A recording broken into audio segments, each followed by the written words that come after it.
അപ്പോൾ അത് ഉഴുന്ന വടയ്ക്കുള്ള ഇതിനാണ് നമ്മൾ 1 ഗ്ലാസ് ഉഴുന്ന് വെള്ളത്തിലിട്ടിട്ട് നന്നായി കഴുകിയിട്ട് ഒരു 3 മണിക്കൂർ കുതിർത്താൻ വേണ്ടി വെച്ചിരുന്നു.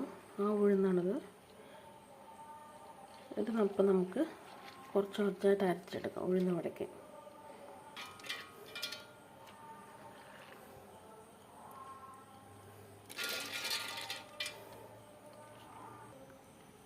ആ ഉഴുന്നിലേക്ക് ഒരു ചെറിയ കഷ്ണത്തുണ്ട് ഇഞ്ചി ഇട്ട് കൊടുക്കുക.